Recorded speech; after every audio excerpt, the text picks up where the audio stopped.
오늘 하나님께서 주시는 말씀은 로마서 12장 9절에서부터 21절 말씀입니다. 로마서 9절부터 21절 말씀을 한 절씩 교독하겠습니다. 사랑에는 거짓이 없어야 합니다. 악한 것을 미워하고 선한 것을 굳게 잡으십시오. 형제의 사랑으로 서로 다정하게 대하며 존경하기를 서로 먼저 하십시오. 열심을 내어서 부지런히 일하며 성령으로 뜨거워진 마음을 가지고 주님을 섬기십시오. 소망을 품고 즐거워하며 환난을 당할 때 참으며 기도를 꾸준히 하십시오. 성도들이 쓸 것을 공급하고 성림 대접하기를 힘쓰십시오. 여러분을 박해하는 사람들을 축복하십시오. 축복을 하고 저주를 하지 마십시오. 기뻐하는 사람들과 함께 기뻐하고 우는 사람들과 함께 우십시오. 서로 한 마음이 되고 교만한 마음을 품지 말고 비천한 사람들과 함께 사귀고 스스로 지혜가 있는 채 하지 마십시오. 아무에게도 악을 악으로 갚지 말고 모든 사람이 선하다고 생각하는 일을 하려고 애쓰십시오. 여러분 쪽에서 할 수 있는 대로 모든 사람과 더불어 화평하게 지내십시오. 사랑하는 여러분은 서로 스스로 원수를 갚지 말고 그 일은 하나님의 진노하심에 맡기십시오. 성경에도 기록하기를 원수 갚는 것은 내가 할 일이니 내가 갚겠다고 주님께서 말씀하신다 하였습니다.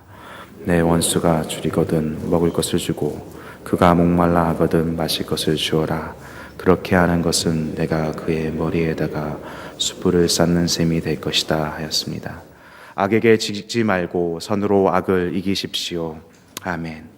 다시 한번 눈으로 읽으시며 묵상하시겠습니다.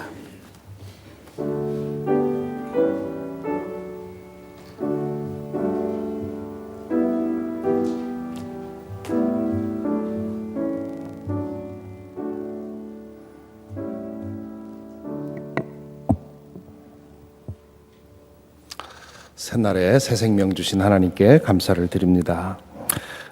오늘 말씀은 그리스도인 구원된 자가 어떻게 살 것이냐, 그리고 그 구원받은 자의 새로운 삶이 무엇이냐 하는 것에 대한 말씀이 쭉 지속이 되고 있는데요. 예배드리듯 살아라, 무엇을 하든 하나님의 영광을 위해서 살아라 하는 그런 대전제를 주신 다음에 어제는 그 공동체 안에서 은사를 어떻게 사용할 거냐 하는 말씀을 하셨고요. 오늘 9절부터 21절에서는 사랑에 대한 말씀을 하십니다. 사랑이 기독교 정신의 핵심이라는 사실은 뭐 더 강조할 필요가 없죠. 그 사랑을 구체적으로 어떻게 실천할 거냐 하는 것에 대해서 몇 가지 권면을 하고 있습니다. 먼저 그 구체적인 권면을 하기 전에 사랑의 본질에 대해서 9절에서 말을 하고 있지요. 사랑에는 거짓이 없어야 합니다. 악한 것을 미워하고 선한 것을 굳게 잡으십시오. 여기 사용된 사랑이라는 말은 아가페, 물론 말할 것도 없이 아가페입니다. 헬라 말에는 사랑을 뜻하는 단어가 여러 가지가 있는데요. 그 중에 아가페는 주로 하나님의 사랑 혹은 조건 없는 하나님의 사랑을 닮은 사랑을 가리킬 때 사용합니다. 그 아가페 사랑, 우리 인간이 우리 마음속에 있는 우리가 행하는 그런 사랑이 아니라 하나님에게 있는 그 사랑, 하나님에게서 나오는 사랑, 우리가 목표로 삼고 살아가야 되는 그 사랑은 어떤 것이냐? 아주 간단하게 거짓이 없다, 그렇게 표현을 하지요. 이 헬라 말이 아누포크리토스라고 하는 말인데요. 이 아누포크리토스라는 말은 휘포크리토스의 반대말입니다. 휘포크리토스는 휘포크레트, 영어의 위선자를 가리키는 말이 이 히포크리테스에서 나왔지요. 히포크리테스, 위선자라는 말은 기본적으로 가면을 쓰고 연극하는 사람을 가리킵니다. 그래서 위선자라는 말은 자신의 본 모습을 드러내지 않고 가면을 쓰고 연극하는 사람이 위선자인데요. 아누포크리토스라고 하는 말은 그러기 때문에 그 반대이기 때문에 가면을 벗고 자신이 있는 그대로 드러내면서 자신의 모습대로 사는 것, 이게 거짓이 없는 것, 진실한 것이지요. 사랑은 진실해야 한다. 사랑은 가면을 쓰고 거짓으로 짐짓 꾸미는 것이 아니라 참된 것이어야 한다. 그런 얘기를 하고 있는 것입니다. 그러면서 악한 것을 미워하고 선한 것을 굳게 잡으십시오. 사랑이라고 하는 것은 수동적인 것도 혹은 소극적인 것도 아닙니다. 사랑은 적극적으로 악한 것을 미워하고 선한 것을 굳게 잡는, 이 미워하다, 굳게 잡다, 이것도 역시 아주 강조형으로 되어 있습니다. 그래서 적극적으로 악한 것을 미워하며 멀리하고 또 선한 것을 적극적으로 따르는, 영어로는 cling to the good, 그렇게 얘기를 하는데요. 선한 것을 붙잡아라, 이제 그렇게 얘기를 하고 있습니다. 그러면서 이제 그 사랑을 얘기를 하는데 크게 두 가지로 나뉩니다. 10절부터 16절에서는 공동체 안에서 어떻게 사랑할 거냐, 교회 안에서 어떻게 사랑할 거냐 하는 얘기를 하고 있고요. 17절부터 21절에서는 공동체 바깥에서, 교회 바깥에서 어떻게 사랑할 거냐, 이 크게 둘로 나누어서 설명을 합니다. 그래서 공동체 안에서, 교회 안에서 어떻게 사랑할 거냐, 10절부터 16절까지 여러 가지 권면을 계속 쏟아놓고 있는데요. 10절에 보면 형제의 사랑으로 서로 다정하게 대하며 존경하기를 서로 먼저 하십시오. 여기 두 가지 포인트가 있는데, 교회는 새로운 가족이라 하는 얘기입니다. 여기 형제의 사랑으로 다정하게 대하며, 이게 두 개 다 형제 간의 우애에 사용하는 말입니다. 여기 형제의 사랑이라는 말의 헬라 말이 필라델피아입니다. 이것이 형제 간의 사랑, 그런 뜻이지요. 우리 도시의 이름 필라델피아가 거기에서 나왔는데, 그래서 우리 교회는 새로운 가정이다. 한 하나님, 한 아버지를 모신 한 가정이므로 서로를 형제 자매로 대해야 된다는 말. 그리고 다른 사람이 나한테 그렇게 해주기를 바랄 것이 아니라 내가 먼저 그렇게 하라는 말입니다. 다른 사람들을 만날 때, 교회 안에서 사람들을 만날 때 형제 자매로 대해야 된다. 그런 얘기를 하고 있고요. 11절에 보면 열심을 내어서 부지런히 일하며 성령으로 뜨거워진 마음을 가지고 주님을 섬기십시오.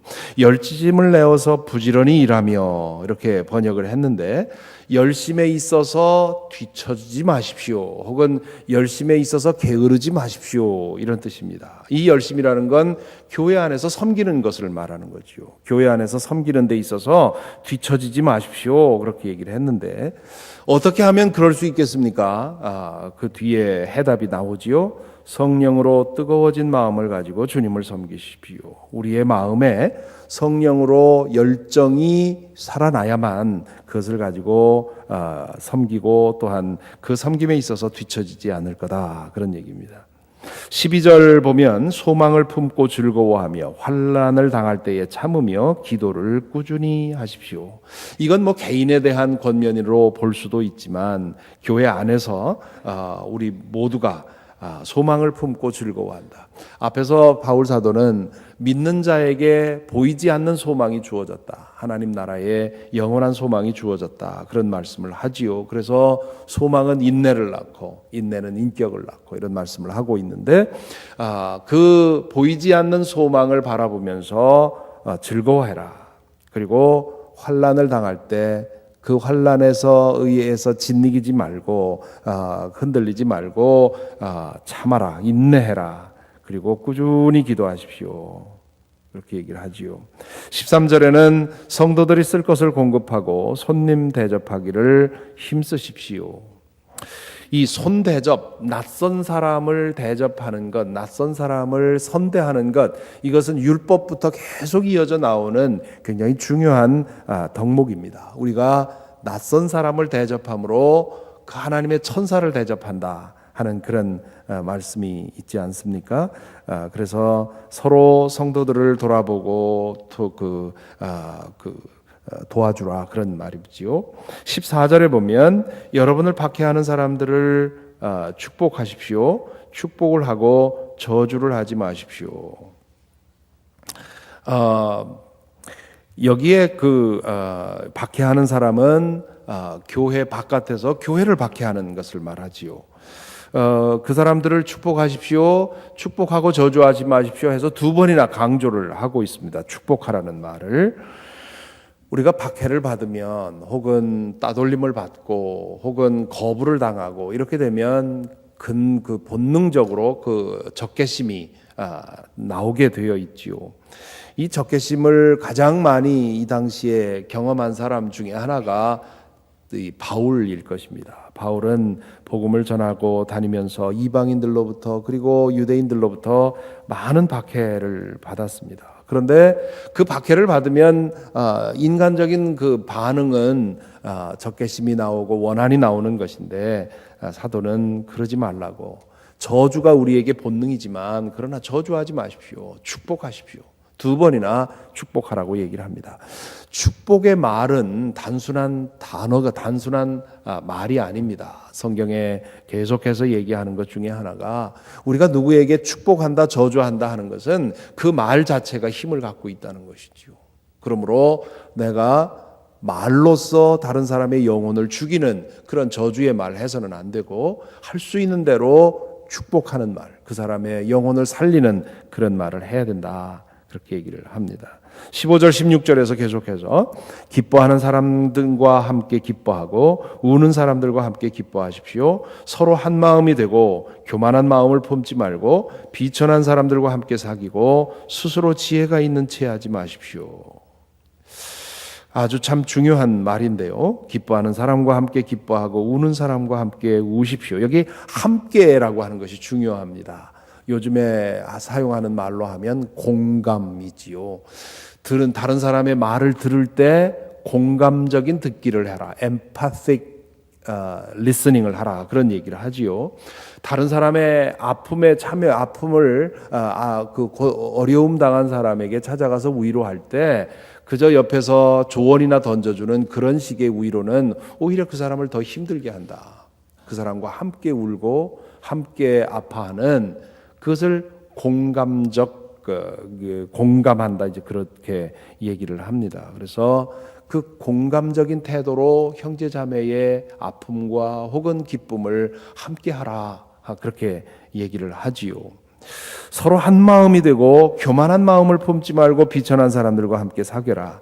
이 원문에는 마음을 높게 하지 말고 마음을 낮은 데 두라, 그렇게 얘기를 합니다. 그거를 의역해서 교만한 마음을 품지 말고 비천한 사람과 함께 사귀라, 그렇게 말을 하고 있는 것이지요.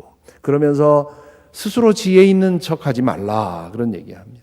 내가 스스로 높다고 생각하고 내가 스스로 지혜 있다고 생각을 해서 자꾸만 높은 데 마음을 두어서 그렇게 행동하지 말고 낮은 데 마음을 둬라. 오래전에 이청준 씨의 소설 낮은 데로 임하소서라고 하는 소설이 있었는데 그 제목처럼 우리의 마음은 항상 낮은 곳, 낮다고 하는 건 뭡니까? 경제적으로 어려운 사람들, 또 그 상황적으로 고통받는 사람들, 그런 이 사회의 약자들에게 대해서 관심을 두라, 그런 얘기입니다. 경험을 해보면 자주 드리는 말씀입니다만은 그런 곳에서 하나님이 더 잘 보입니다. 낮은 데로 갈수록. 그래서 하나님을 가장 강력하게 경험하는 세팅이 선교 현장이라든가 혹은 고통받는 사람들을 신방하고 함께 할 때 그때 하나님의 터치를 가장 강하게 받습니다.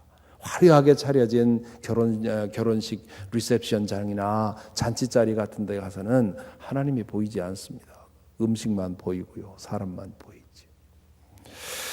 이렇게 그 공동체 안에서의 그 사랑에 대해서 말씀을 한 다음에 이제 17절부터는 교회 바깥에서는 어떻게 할 거냐. 그리스도인들은 교회 안에서만 사랑을 실천하는 사람들이 아닙니다. 우리 사실 한국 교회가 이런 점에서 문제가 참 많이 있지요.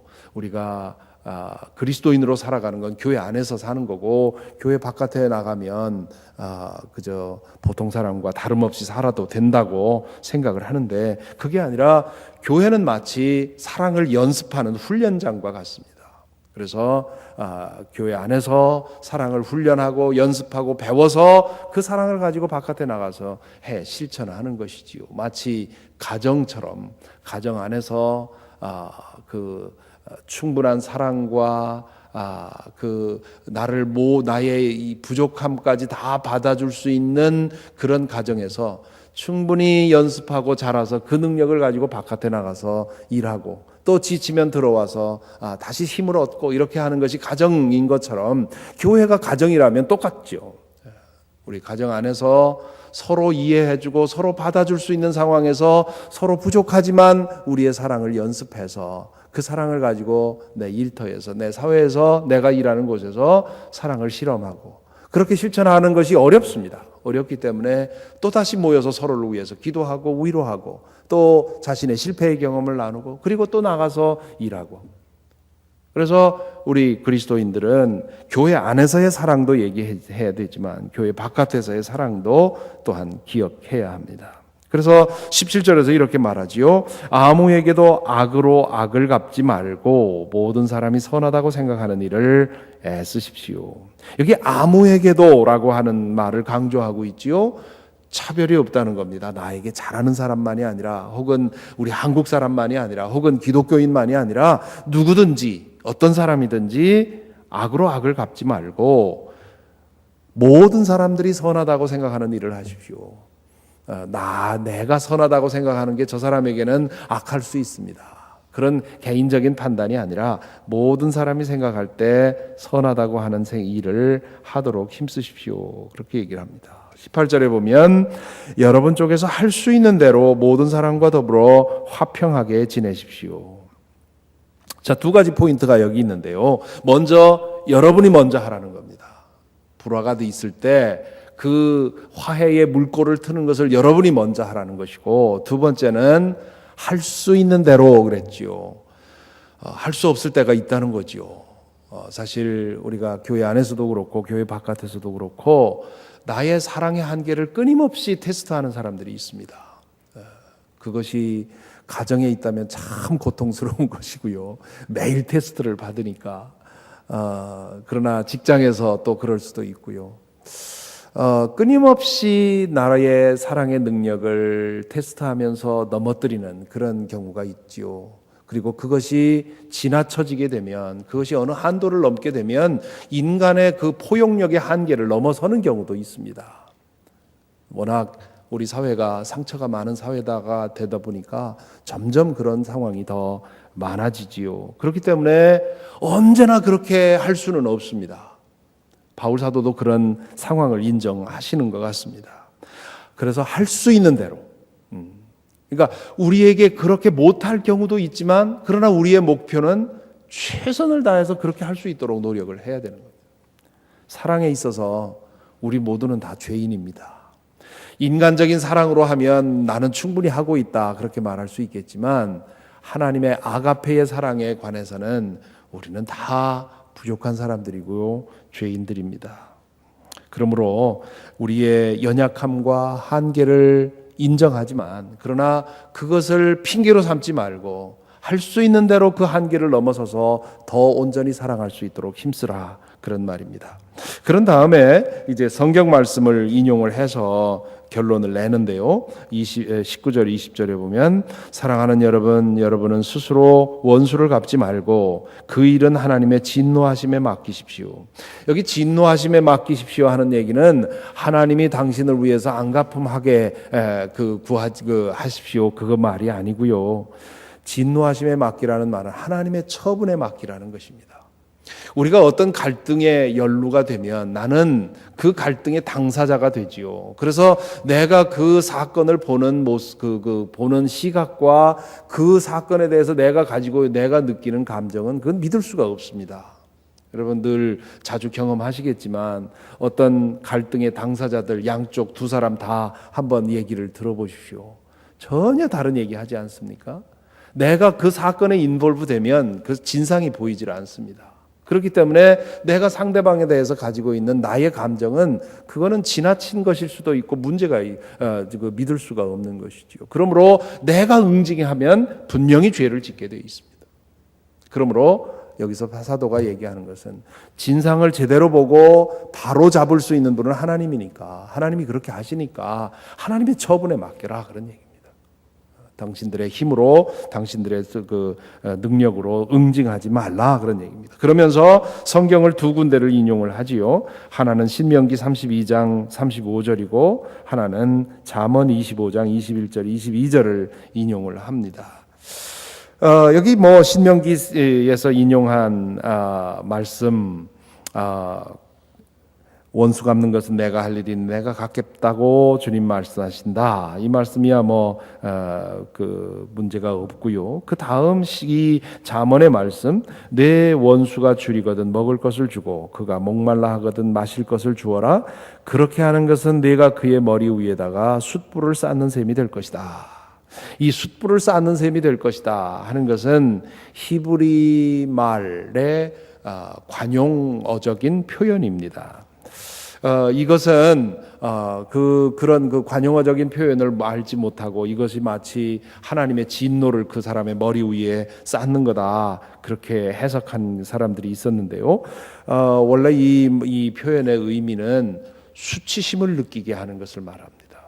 그래서 이 악한 사람에게 계속해서 이렇게 선대를 하게 되면 그러한 일들을 경험하면서 자신의 부끄러움, 수치심 이런 것을 느끼면서 얼굴이 빨갛게 달아오르는 그런 상황을 말하는 것이지요. 그래서 그렇게 되면 그 사람이 그런 수치심으로 인해서 자기 자신의 잘못을 깨닫고 돌이킬 수도 있다. 이제 그런 상황을 놓고 이렇게 말을 하는 것입니다.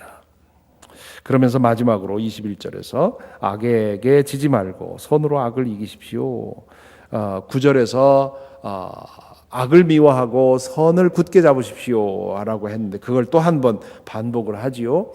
히브리 사람들은 이렇게 처음 시작한 말과 마지막 말을 서로 상응하게 해서 한 단락을 완성을 짓습니다. 오늘 이 말씀 속에서 바울 사도는 사랑에 대해서 여러 가지 말씀을 합니다. 가장 중요한 것은 우리의 사랑은 우리가 생각하는 것과 다르다고 하는 것. 하나님이 우리에게 기대하시는 아가페라고 하는 것은 우리가 그 안에서 늘 자라가야 되는, 그리고 아무리 자라가도 언제나 사랑에 있어서는 부족함을 느낄 수밖에 없는 그런 아주 높은 목표가 우리에게 있다고 하는 것. 그래서 늘 부족하지만 늘 그 안에서 자랄 수 있도록 힘쓰고 그 사랑을 누구에게든지 실천할 수 있도록 힘써야 한다고 하는 것. 그것이 오늘 우리에게 주시는 말씀이지요. 그런데 그것은 인간의 능력으로는 하지 못합니다. 하나님께서 우리의 타락한 마음을 고쳐주실 때 그게 가능한데, 그 마음으로 교회 안에서 형제들을 돌보고 힘쓰고 교회 바깥에서 혹시 우리에게 악을 행하는 사람들에게 사랑을 행하는 그런 일이 있어야 할 줄로 믿습니다. 이 때때로 사랑의 기적을 보여주는 분들이 있지요. 우리 한국의 손양원 목사님 같은 경우가 대표적인 분이지요. 자신의 두 아들을 살해한 살인범을 용서하고 아들로 입양을 해서 나중에 목사로 키우게 된 사건. 이런 것이 아가페가 어떤 것인지를 보여주는 그런 놀라운 일이지요. 나치 수용소에서 살아남은 코리텐 붐 여사의 일화도 감동적인 일화가 많은데요. 전쟁이 끝나고 나서 이 나치의 잔인함을 이제 미국 돌아다니면서 강연을 하는데 어느 날 저 뒤에서 아는 사람이 보여요. 보니까 그 나치 수용소에서 자기가 보는 앞에서 언니에게 성폭행을 하고 죽게 만든 그 간수가 눈에 보이는 겁니다. 그 순간에 이 코리텐 붐 여사가 온 놈이 얼어붙는 듯한 그런 증오심의 압도를 받게 되지요. 그때 하나님께 기도했다는 것이, 주님 나에게 힘 주십시오. 힘 주십시오. 해서 그 사람에게 다가가서 그를 껴안으면서 I forgive you. 그 앞에서 그 병사가 무너져 내려 울었다고 하지요. 이 세상에 가장 녹이기 어려운 것은 다이아몬드가 아니라 인간의 완악한 마음입니다. 그 완악한 마음을 녹일 수 있는 유일한 것이 있는데 그게 바로 아가페지요. 그 아가페 우리 살아가면서 한 번 정도는 그런 완전한 순수한 사랑을 한번 해보면 참 좋겠습니다. 그러기 위해서는 매일매일 작은 사랑 실험하면서 자라가야 되겠지요. 기도하겠습니다. 오늘 함께 기도하실 때 오늘 사랑 앞에서 죄인인 우리 자신을 위해 먼저 기도하십시다. 우리가 이 사랑에 대해서 여러분은 어떻게 생각하고 계십니까? 나는 충분히 잘하고 있다고 생각합니까? 하나님의 그 아가페 사랑, 순수하고 거룩한 완전한 사랑을 생각하면 그럴 수 없습니다. 우리는 모두 다 부족하고요. 언제든지 부족하고요. 더 나아가야 합니다. 그러므로 주님, 나로 하여금 사랑에 있어서 더 잘하게 하시고 사랑을 늘 연습하며 살아갈 수 있도록 인도하여 주셔서 아가페 사랑이 만들어내는 그 놀라운 기적을 내 생애에 한 번이라도 보고 갈 수 있게 하옵소서. 그 사랑을 붙들고 매일매일 교회 안에서 교회 바깥에서 사랑을 실천하게 하옵소서. 누구를 대하든지 사랑을 먼저 생각하게 하옵소서. 기도할 수 있기를 바랍니다. 또한 이 시간 우리 기도할 때 우리 교회의 갱신과 변화를 위해서 버지니아 연회 안에 있는 교회들과 갱신의 변화를 위해서 또한 감독님과 그리고 우리 감리사님들 요즘 이 교회 파송을 위해서 노력하고 있는데 이 교회 파송이 그 교회를 새롭게 하는데 힘이 될 수 있도록 그렇게 기도해 주시기를 바랍니다. 이 시간 우리 함께 기도하십시다. 사랑의 주님, 저희에게 사랑을 알게 하시고 사랑을 힘입게 하시고 사랑 안에서 자라갈 수 있도록 인도하여 주신 것 감사를 드립니다. 아버지 하나님, 우리가 이 아버지 하나님의 그 크신 영원하고 거룩하신 사랑에 비하면 참으로 부족할 뿐입니다. 오 주님이여, 우리를 붙들어 주시옵시고 우리 사랑에 있어서 늘 자라갈 수 있도록 우리를 붙들어 주시고 인도하여 주시옵소서. 매일매일 우리에게 주어지는 작은 사랑 마음대에 실천할 수 있도록 인도하여 주시옵시고 또한 주님 우리에게 악하게 행동해 오고 또한 우리의 마음에 상처내는 말을 하며 우리를 괴롭히는 일이 있을 때 아버지 하나님 우리로 하여금 우리의 본능으로 우리의 본성으로 대하지 않게 하시고 누구를 향해서든 어떤 상황에서든 사랑으로 대할 수 있도록 인도하여 주옵소서.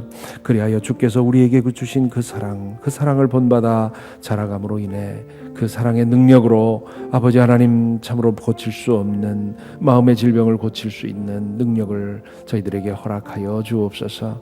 이 시간 우리 교회를 위해 기도합니다. 버지니아 연회 안에 있는 연합감리교회를 위해 기도합니다. 그들을 위해 헌신하는 섬기는 지도자들을 위해 기도합니다. 아버지 하나님 또한 이제 새로 이루어지고 있는 파송 과정을 주님 앞에 올립니다. 주의 성령께서 이 모든 과정을 인도하여 주셔서 교회마다 새로워지고 목사님들마다 새로운 기회를 얻고 그리하여 하나님의 복음이 더욱더 왕성하게 전파되는데 사용될 수 있도록 오 아버지 하나님 인도하여 주시옵소서.